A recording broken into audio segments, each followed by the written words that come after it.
આજે આપણે રૂપાંતરણોની વાત કરીએ. બરાબર. ચલો, દાખલા તરીકે તમને એક ફેમ્ટોમીટર આપેલા છે, બરાબર પૂછ્યું છે ખાલી જગ્યા નેનોમીટર. એક ફેમ્ટોમીટર બરાબર ખાલી જગ્યા નેનોમીટર. કેવી રીતે સોલ્વ કરવાનું? તો કે એક ફેમ્ટોમીટર છે, આને પૂછવાનું જવાબ જોઈએ, એ કહેશે હા, તો કે નીચે આવી જાઓ 1 નેનોમીટર. હવે ફેમ્ટોમીટર માટે આપણે ભણી ગયા 10 ની -15 ઘાત મીટર. નેનોમીટર એટલે 10 ની -9 ઘાત મીટર. મીટર મીટર કેન્સલ થશે, આને ઉપર લઈ જઈએ તો માઇનસ છે એ ઉપર જાય તો પ્લસ થઈ જાય, પ્લસ હોય એ ઉપર જાય તો માઇનસ થઈ જાય, અને માઇનસ હોય એ ઉપર જાય તો પ્લસ થઈ જાય. બરાબર, યાદ છે ને આવું? ઓકે, તો શું થશે? 10 ની -15 પ્લસ 9 કેટલા આવશે? 10 ની -6 ઘાત. બોલો, આવડી જશે? ઓકે, તો આ પ્રમાણે 1 નેનોમીટર બરાબર ખાલી જગ્યા માઇક્રોમીટર. ચલો, આનો જવાબ આપો જોઈએ.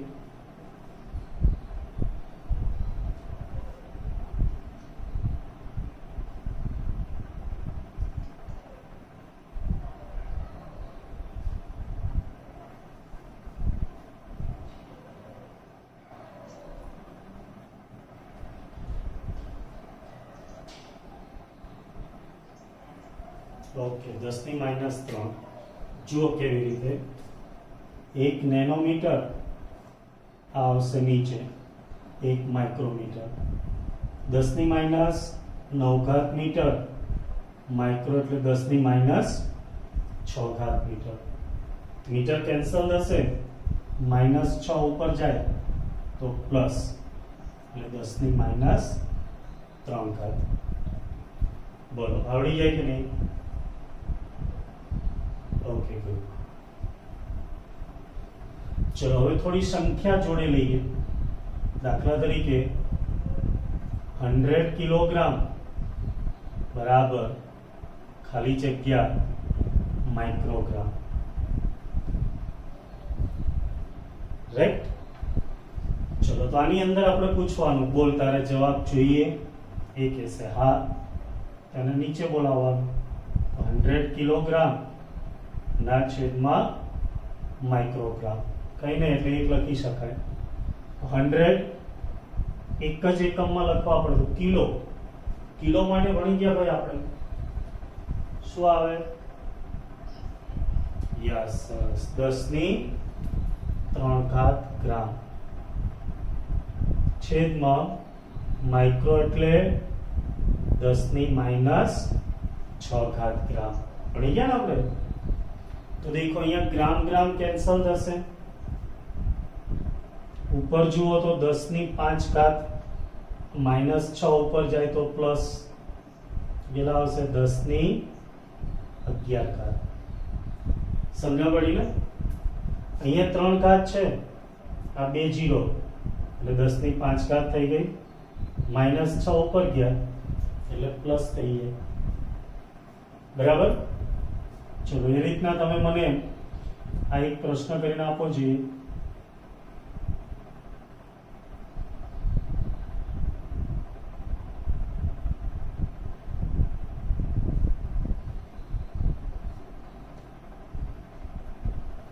.0001 એટોમીટર બરાબર ખાલી જગ્યા નેનોમીટર.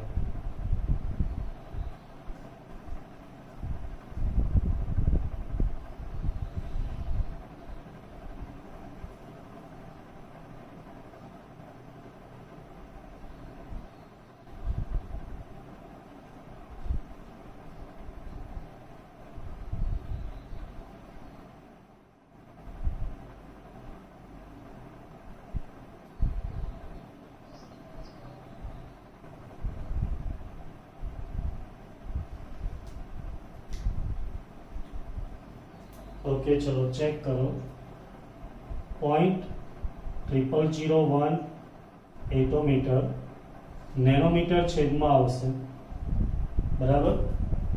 હવે ઉપર જુઓ અહીંયા આપણે પોઈન્ટને દૂર કરવો છે અહીંયા લાવવો છે 1 2 3 અને 4 ઘાત કરવું પડે 10 ની -4 ઘાત एटोमीटर એટલે 10 ની -18 ઘાત મીટર ના છેદમાં નેનો એટલે 10 ની -9 ઘાત મીટર મીટર મીટર કેન્સલ થશે 10 ની -4 -18 કેટલી થશે -22 9 માઇનસ છે ઉપર જાય તો પ્લસ 10 ની -22 પ્લસ 9 કરો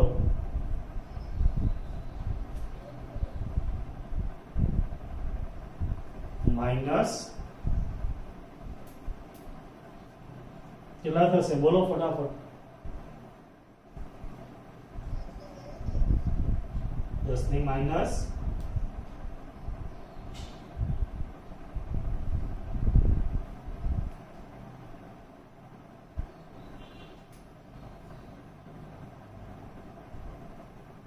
चलो कंप्लीट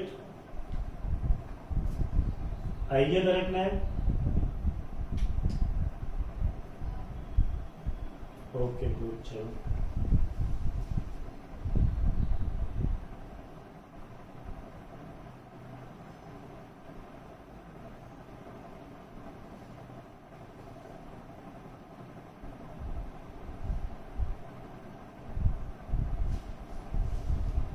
ओके तो एक नानो दाखलो મને ગણીને આપો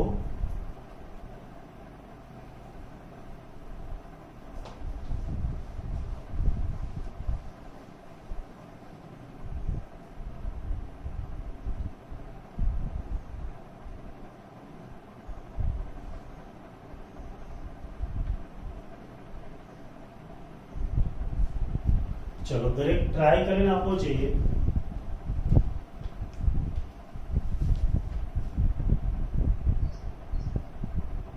ઓકે બોલશે ને દરેક પોતાની રીતે ખાલી લખી લો પછી આપણે જોઈએ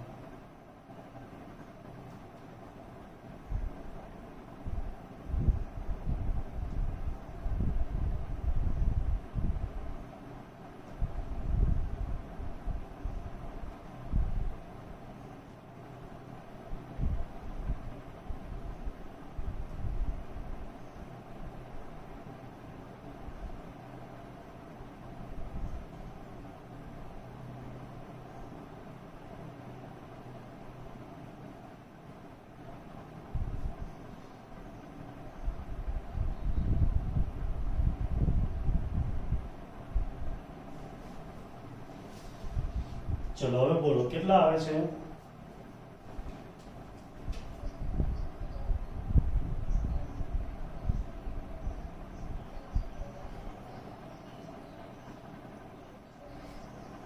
હા ચલો બધા અલગ અલગ આવે છે તો જુઓ અહીંયા તો નીચે જ છે એટલે તમારે નીચે લાવવાની જરૂર નહીં પહેલા પોઈન્ટ છે એને ઘાતમાં ફેરવીએ તો 1 2 અને 3 પોઈન્ટ ખસવાના 10 ની -3 ઘાત माइक्रोसेकंड जो 10 ની -6 घात सेकंड नीचे 10 ની -4 मिली એટલે 10 ની -3 घात सेकंड ये તમે સેકન્ડ સેકન્ડ ઉડાડી શકો 10 ની -3 ઉપર નીચે સરખો એટલે ઉડાડી શકો જો ઉડતા હોય તો જ ઉડાડવાનું બરાબર ને અહીંયા ઉડે છે તો ઉડાડ દો ચલો હવે -4 ને ઉપર લઈ જઈએ तो प्लस थी जाए तो -6 + 4 10 ની -2 घात જેટલા ને 10 ની -2 ઘાત જવાબ આવતો તો એ બધાને સાચો આવી જતો તો દરેક ને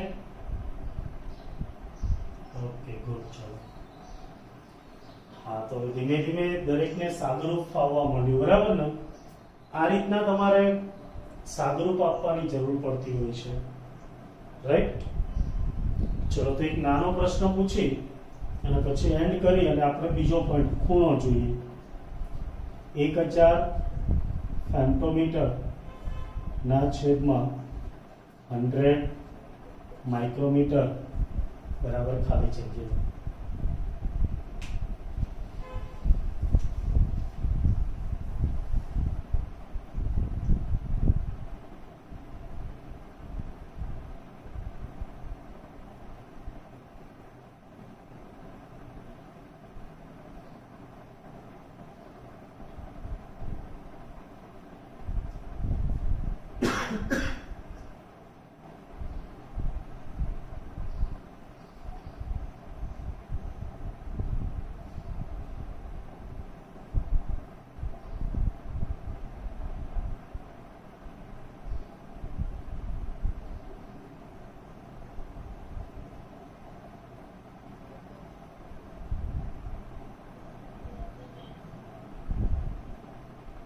ओके,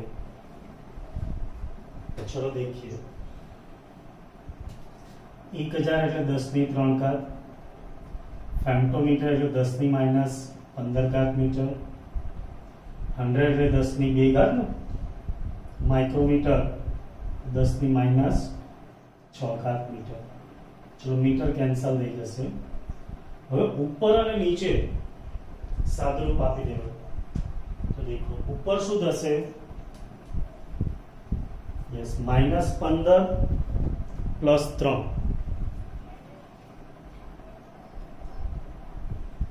ओके -12.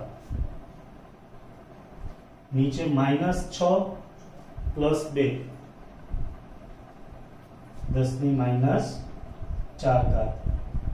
-4 ऊपर जाए तो प्लस थी जाए, 10 ની -12 +4, બોલો કેટલા થાય?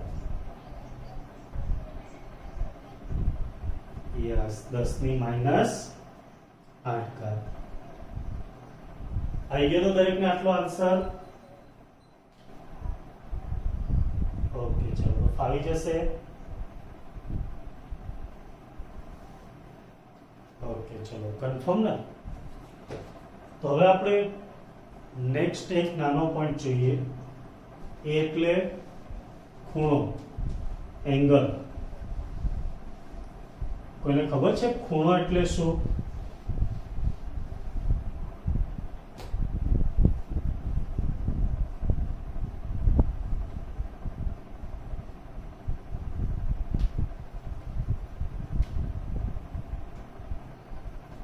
બોલો ખૂણો એટલે શું? हाँ, तो एकदम सिंपल व्याख्या આપણે બે રીતે આપીએ. એક, ખૂણો એટલે પરિભ્રમણ મૂલ્ય. કોઈપણના પરિભ્રમણ મૂલ્યને ખૂણો કહેવાય. જે પરિભ્રમણ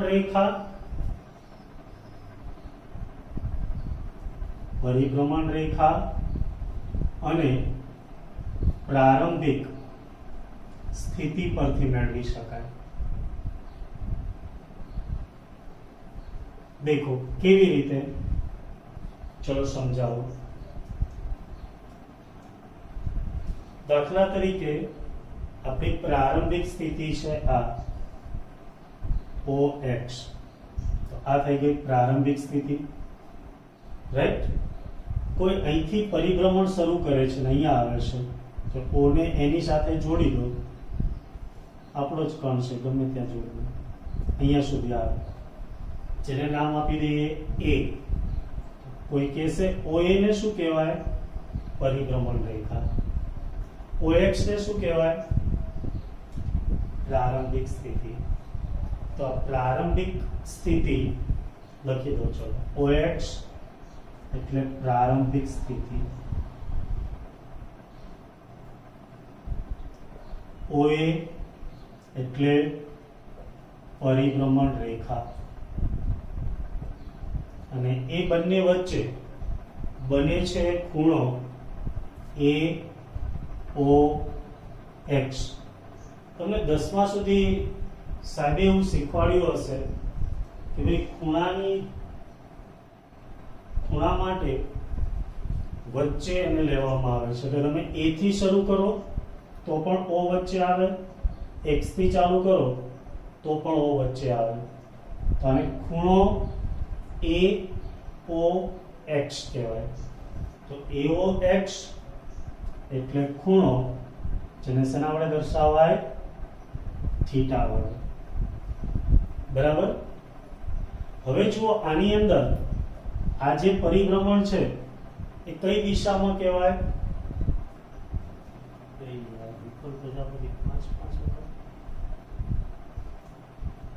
ચલો તો આ જે દિશા છે ને વિષમ ઘડી કહેવાય. જુઓ ઘડિયાળનો કાંટો છે ને એ આ રીતના હોય, આમ ફરે. તો ઘડિયાળના કાંટાની દિશામાં જાઓ તો એને સમ ઘડી કહેવાય, અને એની વિરુદ્ધ દિશામાં જાઓ તો એને શું કહેવાય? વિષમ ઘડી. બરાબર. જો ઘડિયાળના કાંટાની દિશામાં જાઓ તો એ સમ ઘડી કહેવાય, અને એની વિરુદ્ધ દિશામાં જાઓ તો વિષમ ઘડી. તો જ્યારે પણ આપણે ખૂણાની વાત કરતા હોય એમાં પરિભ્રમણ કરતી રેખા વિષમ ઘડી દિશામાં લઈએ, એટલે કે આ બાજુ લઈએ. વિષમ ઘડી દિશા એટલે આ બાજુ, આ વિષમ ઘડી, અને બીજું આ સમ ઘડી. જો વિષમ ઘડી લઈએ તો અને સમ ઘડી લઈએ તો ખૂણો કેવો મળે? તો યાદ રાખજો, વિષમ ઘડી એટલે ઉપર તો ખૂણો ધન મળે, અને સમ ઘડી એટલે નીચે આવે, x અક્ષની નીચે, તો ખૂણો કેવો આવે? ઋણ. સમજણ પડી? ઓકે. હવે આ ખૂણાને આપણે વર્તુળ પરથી જોઈએ, કારણ કે આપણે જે 11-12 માં ઉપયોગ કરવાનો છે એ વર્તુળ પરથી. આવું તમે 7મા 8મા ભણેલા છો, પણ આપણે જે જરૂર છે એ વર્તુળ પરથી ખૂણાની જરૂર છે. આ રીતના કોઈ વર્તુળ છે, વર્તુળ તો ભણેલા છો ને? ઓકે. અહીંયા બિંદુઓ છે અને અહીંયા કોઈ કણ છે, તો આને ખૂણો થીટા કહેવાય. તો આને શું કહેવાય? ચાપ. આને શું કહેવાય? ત્રિજ્યા. આ બંનેને ત્રિજ્યા કહેવાય. બરાબર. ત્રિજ્યાને તમે R શબ્દ વાપરો, ચાપને S શબ્દ વાપરો. તો હવે હંમેશા માટે યાદ રાખજો, ખૂણો બરાબર ચાપ ભાગ્યા ત્રિજ્યા. ચાપ અને ત્રિજ્યાના ગુણોત્તરને ખૂણો કહે છે. ચાપ અને ત્રિજ્યાના ગુણોત્તરને ખૂણો કહે છે. તેથી ખૂણો થીટા બરાબર ચાપ S ભાગ્યા ત્રિજ્યા R. આનો ઉપયોગ આપણે બીજા ચેપ્ટરમાં કરીશું, અને એના પછી દરેક જગ્યાએ ખૂણાની જરૂર પડશે એટલે આપણે આ સૂત્ર યાદ હોવું જોઈએ. ખૂણો બરાબર ચાપ ભાગ્યા ત્રિજ્યા. અહીંયા પણ જુઓ, વિષમ ઘડી દિશામાં જાઓ ઉપર તરફ તો ધન, અને સમ ઘડી દિશામાં જાઓ તો ખૂણો ઋણ આવે. વિષમ ઘડી દિશામાં ખૂણો ધન, સમ ઘડી દિશામાં ભ્રમણ કરીએ તો ખૂણો ઋણ મળશે. બરાબર. હવે ખૂણામાં તમે પ્રકાર પણ ભણેલા છો કે જુઓ, આ 90 ડિગ્રી હોય તો એને તમે શું કહો છો? કાટખૂણો. બરાબર ને? 90 કરતા મોટો હોય તો ગુરુકોણ. યસ. અને 90 કરતા નાનો હોય તો લઘુકોણ. ઓકે, સરસ. ચલો હવે કોઈ મને ખૂણાના એકમ કહેશે? કયા કયા એકમ હોય? યાદ હોય તો બોલો.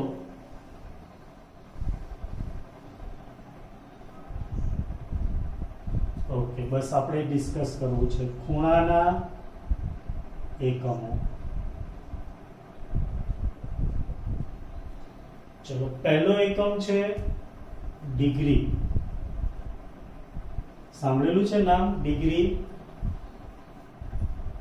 હા. કેવી રીતે દર્શાવાય? તો કે એનું જે મૂલ્ય હોય એની ઉપર આ રીતના ટપકું કરે. બરાબર. દાખલા તરીકે ચલો કોઈ અહીંયાથી 30 ડિગ્રી છે તો એ ખૂણો 30 ડિગ્રી. પહેલું કોણ માપકથી માપો છો ને તમે, 0, 90, 180, 270 અને 360.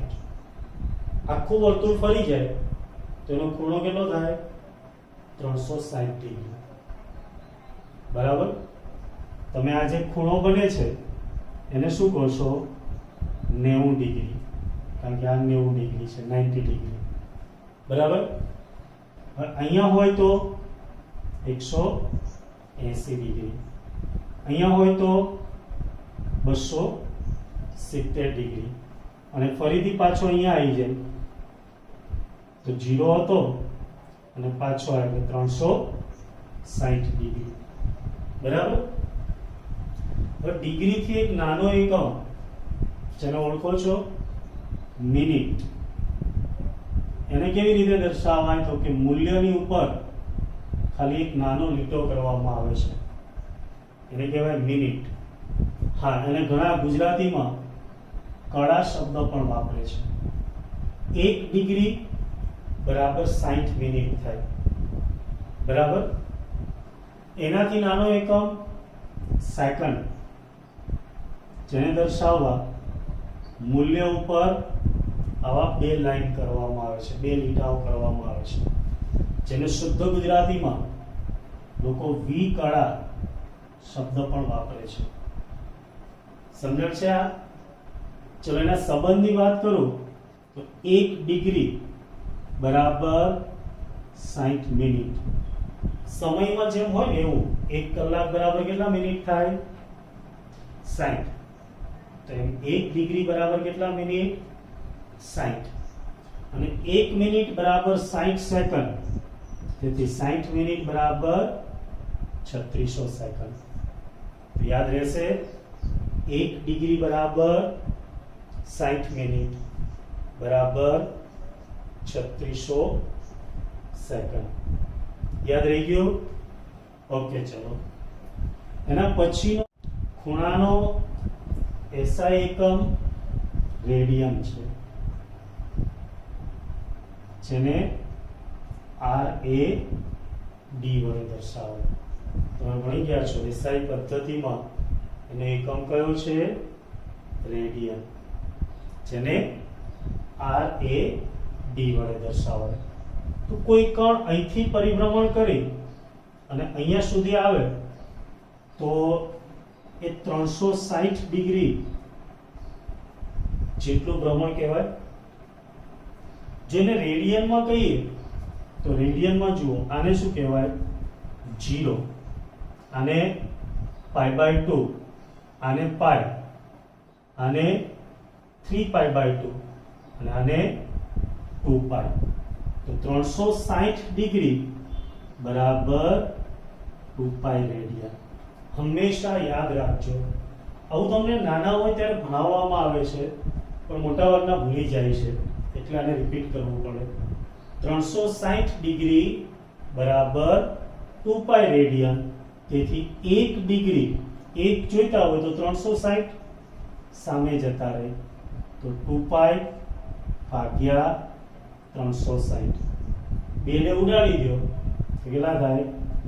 π/180 રેડિયન. તો 1 ડિગ્રી બરાબર કેટલા રેડિયન? π/180 રેડિયન. તો તમારે ડિગ્રીને રેડિયનમાં ફેરવવા હોય તો π/180 વડે ગુણી દેવાનું. બરાબર? 1 ડિગ્રી એટલે π/180. કોઈ તમને પૂછે 10 ડિગ્રી એટલે 10 ગુણ્યા π/180. સમજ પડે છે? તમારે ડિગ્રીનું રેડિયનમાં રૂપાંતરણ કરવું હોય તો શું કરવાનું? π/180 વડે ગુણી દેવાનું. જો રેડિયનનું ડિગ્રીમાં ફેરવવું હોય, 1 રેડિયન, તો આ સામે જતા એટલે 180/π ડિગ્રી. આ ખાસ યાદ રાખીશું. આના ઉપરથી આપણે હવે ખૂણાનું રૂપાંતરણ જોવું છે. ડિગ્રીને રેડિયનમાં ફેરવવા છે, રેડિયનને ડિગ્રીમાં ફેરવવા છે, મિનિટને રેડિયનમાં ફેરવવા અને આવા મિશ્ર ખૂણાઓને આપણે રેડિયનની અંદર ફેરવવા છે. ચલો તો દરેકને આટલું યાદ રહી ગયું.